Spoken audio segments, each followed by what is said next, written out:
ಸಹೋದರರೇ ಮತ್ತು ಸಹೋದರಿಯರೇ, ಬಾಯಲ್ಲಿ ಹೇಳೋದೇ ಒಂದು, ಮಾಡೋದೇ ಇನ್ನೊಂದು. ಬಾಯಲ್ಲಿ ಒಳ್ಳೆ ಮಾತು, ಮಾಡೋದು ಮಾತ್ರ ಮನೆಯಾಳ ಕೆಲಸ. ಇನ್ನು ಸದ್ಯಕ್ಕೆ ನಾನು ಈ ಮಾತನ್ನು ಹೇಳಲು ಕಾರಣ ತಮಿಳಿನ ಸ್ಟಾರ್ ಹೀರೋ ಧನುಷ್.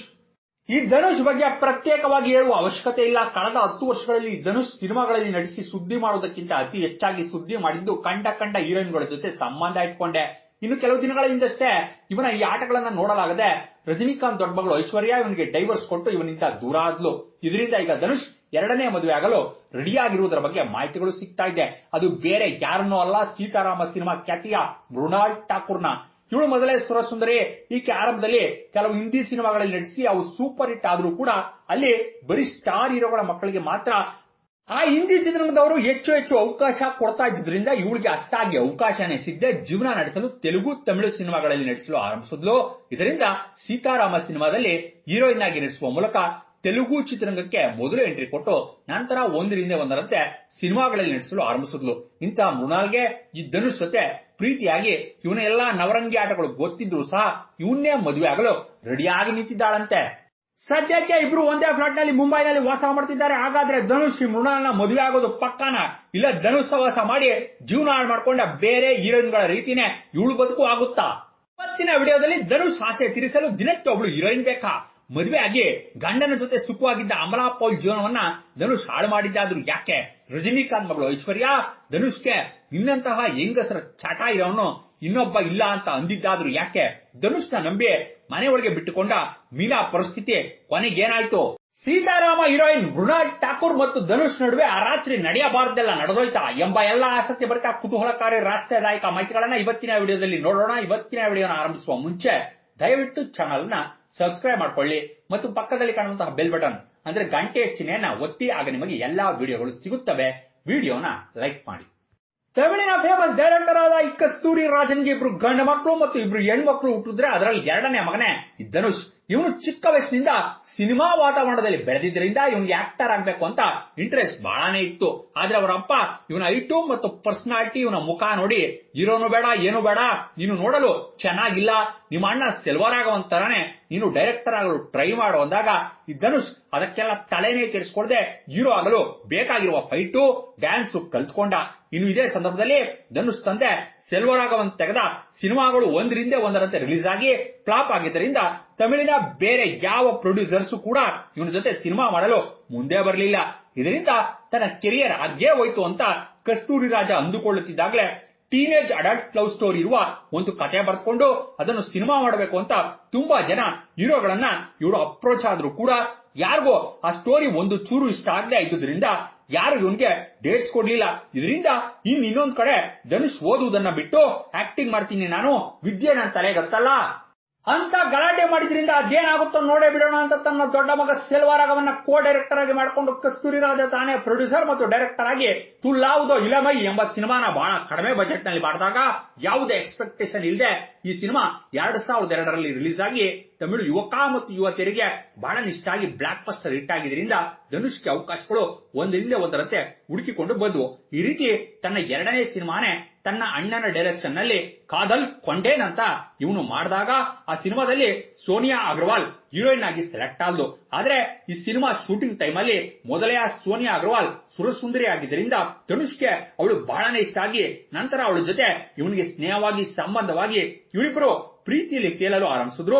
ಈ ರೀತಿ ಇವರಿಬ್ಬರು ಆಕ್ಟ್ ಮಾಡಿದ ಸಿನಿಮಾಗಳು ಕೂಡ ಒಂದರಿಂದ ಒಂದರಂತೆ ರಿಲೀಸ್ ಆಗಿ ಬ್ಲಾಕ್ ಬಸ್ಟರ್ ಹಿಟ್ ಆಗ್ತಾ ಇದ್ದುದರಿಂದ ಧನುಷ್ ಮತ್ತು ಸೋನಿಯಾ ಅಗ್ರವಾಲ್ ಒಂದರಿಂದ ಒಂದರಂತೆ ಸಿನಿಮಾಗಳಲ್ಲಿ ಆಕ್ಟ್ ಮಾಡ್ತಾ ಫುಲ್ ಬಿಸಿ ಆಗಿರ್ಬೇಕಾದ್ರೆ ರಜನಿಕಾಂತ್ ಕೂಡ ಮಗಳು ಐಶ್ವರ್ಯಾಗೆ ಅದಾಗಲೇ ಸಿಂಬು ಜೊತೆ ಬ್ರೇಕಪ್ ಆಗಿದ್ರಿಂದ ಅವನಿಗೆ ಬುದ್ಧಿ ಕಲಿಸಲೇಬೇಕು ಅಂತ, ಸಿಂಬು ಜೀವನ ಹಾಳು ಮಾಡಲೇಬೇಕು ಅಂತ ಅವನಿಗೆ ಕಾಂಪಿಟೇಟರ್ ಆದ ಧನುಷ್ಗೆ ಒಂದು ಹೂವಿನ ಬೊಕ್ಕೆ ಕಳಿಸಿ ಇನ್ನ ಸಿನಿಮಾ ಎಲ್ಲ ನನ್ಗಿಷ್ಟ ಅಂತೇಳಿ ತನ್ನ ಫೋನ್ ನಂಬರ್ನ ಕೂಡ ಆ ಬೊಕ್ಕೆ ಜೊತೆ ಕಳಿಸಿದ್ರಿಂದ ಈ ಧನುಷ್ ಅಲ್ಲಿವರೆಗೆ ತನ್ನ ಕೆರಿಯರ್ ನಲ್ಲಿ ಬ್ಯುಸಿ ಆಗಿದ್ರು ಕೂಡ ಸೂಪರ್ ಸ್ಟಾರ್ ಆಗಿರಲಿಲ್ಲ. ಇದರಿಂದ ಈ ರಜನಿಕಾಂತ್ ಮಗಳೇ ನನ್ನ ಬಲೆಗೆ ಬಿದ್ದಿದ್ದಾಳೆ, ಅವಳನ್ನ ಹೇಗಾದ್ರೂ ಮದುವೆಯಾಗಿ ರಜನಿಕಾಂತ್ ಅಳಿಯಾದ್ರೆ ಒಳ್ಳೆ ಸಪೋರ್ಟ್ ಅವನಿಂದ ನನಗೆ ಸಿಗುತ್ತೆ, ನಾನು ಸ್ಟಾರ್ ಹೀರೋ ಆಗ್ಬೋದು ಅಂತ ಡಿಸೈಡ್ ಆಗಿ ಐಶ್ವರ್ಯ ಜೊತೆ ಫುಲ್ ಕ್ಲೋಸ್ ಆಗಿ ಓಡಾಡಲು ಆರಂಭಿಸಿದ್ರಿಂದ ಇವರಿಬ್ಬರ ಸಂಬಂಧದ ಬಗ್ಗೆ ಮೀಡಿಯಾದವರಿಗೆ ನ್ಯೂಸ್ ಚಾನಲ್ಗಳಿಗೆಲ್ಲ ಗೊತ್ತಾಗಿ ಇವರಿಬ್ಬರ ಜೊತೆಯಲ್ಲಿರುವ ಫೋಟೋಗಳು ಆಗ ಮ್ಯಾಗಝಿನ್ ಮತ್ತು ಪೇಪರ್ಗಳಲ್ಲಿ ಬಂದಿದ್ದರಿಂದ ಇದನ್ನು ನೋಡಿದ ಧನುಷ್ ಲವರ್ ಸೋನಿಯಾ ಅಗ್ರವಾಲ್ ಹೃದಯ ಹೊಡೆದಂತಾಗಿ ಧನುಷ್ ಜೊತೆ ಬ್ರೇಕಪ್ ಮಾಡಿಕೊಂಡು ಬೇರೆ ಆದ್ಲು. ಆದ್ರೆ ಆಗ ಧನುಷ್ ಅಣ್ಣ ಸೆಲ್ವರಾಘವನ್ ಅದಾಗಲೇ ಸೋನಿಯಾ ಅಗರ್ವಾಲ್ನ ತುಂಬಾನೇ ಪ್ರೀತಿಸುತ್ತಾ ಯಾವಾಗ ಇವರಿಬ್ಬರ ಸಂಬಂಧ ಮುರಿದು ಬೀಳುತ್ತೋ ಅಂತ ಕಾದು ಕೂತಿದ್ದ.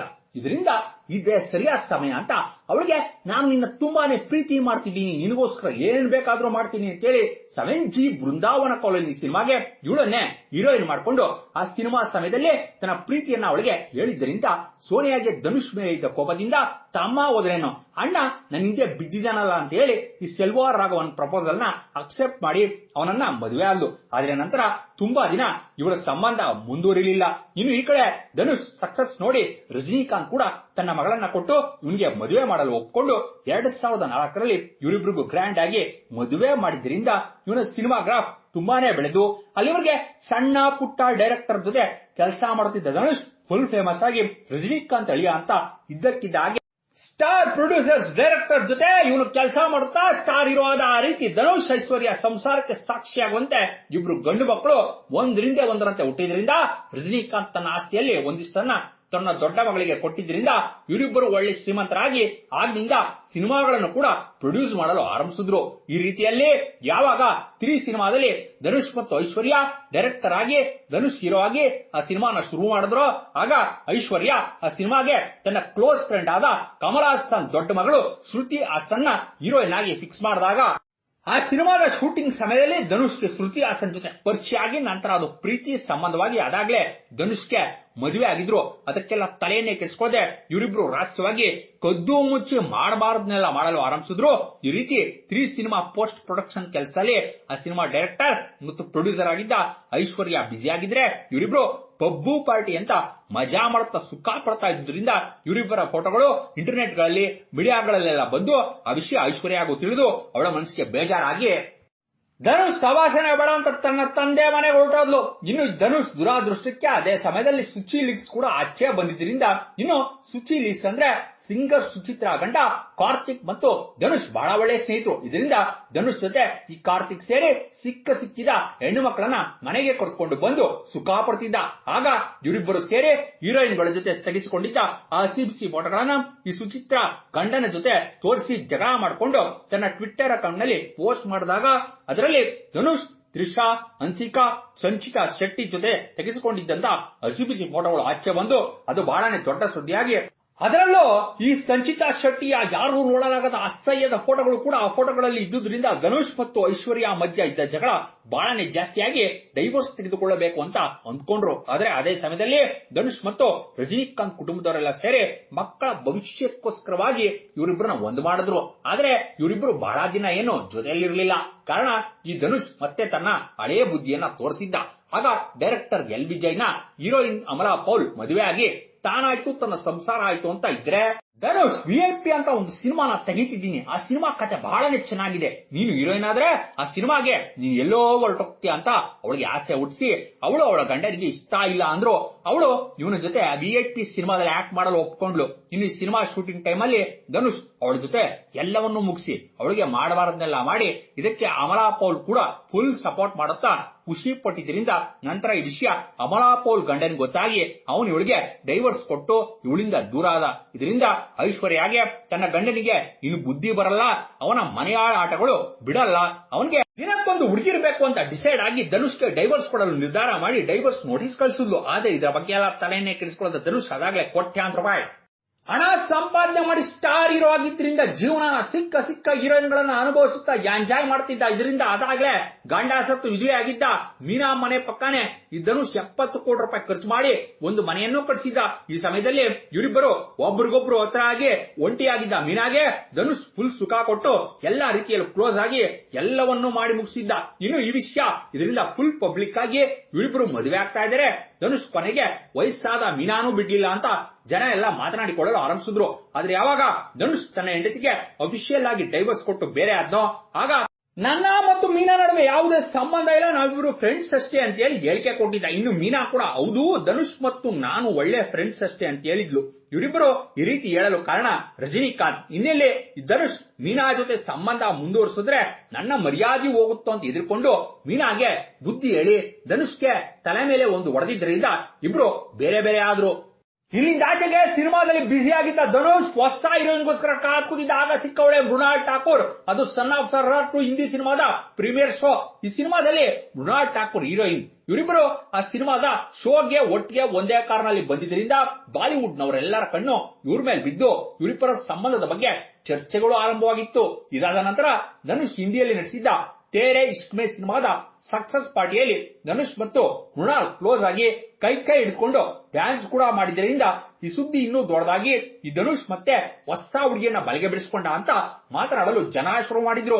ಇದಕ್ಕೆ ಸರಿಯಾಗಿ ಮೃಣಾಲ್ ಧನುಷ್ ತಂಗಿಯರನ್ನ ಇನ್ಸ್ಟಾಗ್ರಾಮ್ ನಲ್ಲಿ ಫಾಲೋ ಮಾಡುತ್ತಾ ಚೆನ್ನೈನಲ್ಲಿ ತುಂಬಾ ಟೈಮ್ ಧನುಷ್ ಮನೆಯಲ್ಲೇ ಸ್ಪೆಂಡ್ ಮಾಡಿದ್ರಿಂದ ಮತ್ತು ಧನುಷ್ ಮುಂಬೈಗೆ ಹೋದಾಗೆಲ್ಲ ಮೃಣಾಲ್ ಫ್ಲಾಟ್ ನಲ್ಲೇ ಇರಲು ಆರಂಭಿಸಿ ರಾತ್ರಿ ಆಗಲು ಅನ್ನದೇ ಫ್ಲಾಟ್ ಬಾಗ್ಲು ಹಾಕಿದ ರೀತಿಯಲ್ಲಿ ಇದ್ದುದರಿಂದ ಇವರಿಬ್ಬರ ಮಧ್ಯೆ ಇರುವ ಸಂಬಂಧ ಈಗ ಕುಟುಂಬದ ಹಂತಕ್ಕೆ ಸೇರಿದೆ ಅಂತ ಎಲ್ಲರೂ ಫಿಕ್ಸ್ ಆದ್ರು. ಇನ್ನು ಇವರಿಬ್ಬರು 1.5 ವರ್ಷಗಳಿಂದ ಡೇಟ್ ಮಾಡುತ್ತಾ ಇವರಿಬ್ಬರ ಮಧ್ಯೆ ಒಳ್ಳೆ ಅಂಡರ್ಸ್ಟ್ಯಾಂಡಿಂಗ್ ಕೂಡ ಬಂದಿದ್ದರಿಂದ ಧನುಷ್ ಮತ್ತು ಮೃಣಾಲ್ ಸದ್ಯದಲ್ಲೇ ಮದುವೆ ಆಗಲು ಪ್ಲಾನ್ ಮಾಡುತ್ತಿದ್ದಾರೆ ಅಂತ ಈಗ ಫುಲ್ ಸುದ್ದಿ ಆಗಿದೆ. ಆದ್ರೆ ಈ ಹಿಂದೆ ಇವರಿಬ್ಬರ ಮದುವೆ ವಾರ್ತೆಗಳು ಬಂದಾಗ ಮೃಣಾಲ್ ಇದನ್ನು ಒಪ್ಕೊಂಡಿರಲಿಲ್ಲ. ಕಾರಣ ಅದಾಗ್ಲೇ ಧನುಷ್ ಸವಾಸ ಮಾಡಿ ಸಾಕಷ್ಟು ಜನ ಹೀರೋಯಿನ್ಗಳ ಜೀವನ ಹಾಳಾಗಿತ್ತು. ಇದೆಲ್ಲ ಮೃಣಾಲ್ಗೆ ಗೊತ್ತಿದ್ದರಿಂದ ಆಕೆ ಪಬ್ಲಿಕ್ ಆಗಿ ಇವರ ಸಂಬಂಧ ಒಪ್ಕೊಳ್ಳಲು ತಯಾರಿರಲಿಲ್ಲ.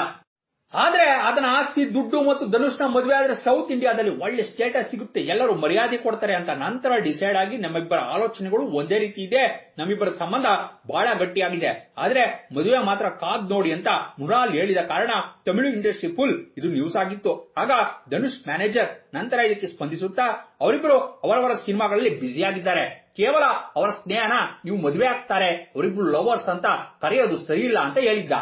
ಆದ್ರೆ ಈ ರೀತಿ ಹೇಳ್ಕೊಂಡು ಮದುವೆ ಆದ ಹೀರೋಯಿನ್ಗಳು ಲೆಕ್ಕವಿಲ್ಲದಷ್ಟು ಜನ ಇದ್ದಾರೆ. ಈ ರೀತಿ ಧನುಷ್ ಮತ್ತು ಮೃಣಾಲ್ ಹೇಳ್ಕೊಂಡೆ ಮದುವೆ ಆಗ್ತಾರಾ? ಇಲ್ಲ ಅಂದ್ರೆ ಈ ಧನುಷ್ ಈ ಹಿಂದೆ ಲೆಕ್ಕವಿಲ್ಲದಷ್ಟು ಹುಡುಗಿರ ಜೊತೆ ಸಂಬಂಧ ಬೆಳೆಸಿ ಮಜಾ ಮಾಡಿ ಅನುಭವಿಸಿ ಅದನ್ನ ಅದಕ್ಕೆ ಬಿಟ್ಟು ಬೇರೆ ಹೀರೋಯಿನ್ ಹಿಂದೆ ಬಿದ್ದಿದ್ರಿಂದ ಈ ಮೃಣಾಲ್ ಮತ್ತು ಧನುಷ್ ಸಂಬಂಧ ಎಷ್ಟು ದಿನ ಬಾಳ್ಕೆ ಬರುತ್ತೋ ಕಾದು ನೋಡಬೇಕು, ಎಲ್ಲ ಟೈಮ್ ಹೇಳುತ್ತೆ ಅಂತ ಧನುಷ್ ಬಗ್ಗೆ ಸರಿಯಾಗಿ ತಿಳಿದಿರೋರು ಹೇಳ್ತಾ ಇದ್ದಾರೆ. ಒಟ್ಟಲ್ಲಿ ದುಡ್ಡಿದ್ರೆ ಎಷ್ಟು ಜನ ಹೀರೋಯಿನ್ಗಳು ಜೊತೆನಾದ್ರೂ ಸಂಬಂಧ ಬೆಳೆಸಬಹುದು, ಮದುವೆನೂ ಆಗ್ಬಹುದು, ಡೈವರ್ಸೂ ಕೊಡಬಹುದು. ಇಂತಹ ಧನುಷ್ ಬಗ್ಗೆ ನಿಮ್ಮ ಅಭಿಪ್ರಾಯಗಳನ್ನ ಕಾಮೆಂಟ್ ರೂಪದಲ್ಲಿ ತಿಳಿಸಿ ಅಂತ ಹೇಳುತ್ತಾ ದಯವಿಟ್ಟು ಚಾನಲ್ ಅನ್ನ ಸಬ್ಸ್ಕ್ರೈಬ್ ಮಾಡ್ಕೊಳ್ಳಿ ಮತ್ತು ವಿಡಿಯೋನ ಲೈಕ್ ಮಾಡಿ. ಧನ್ಯವಾದಗಳು.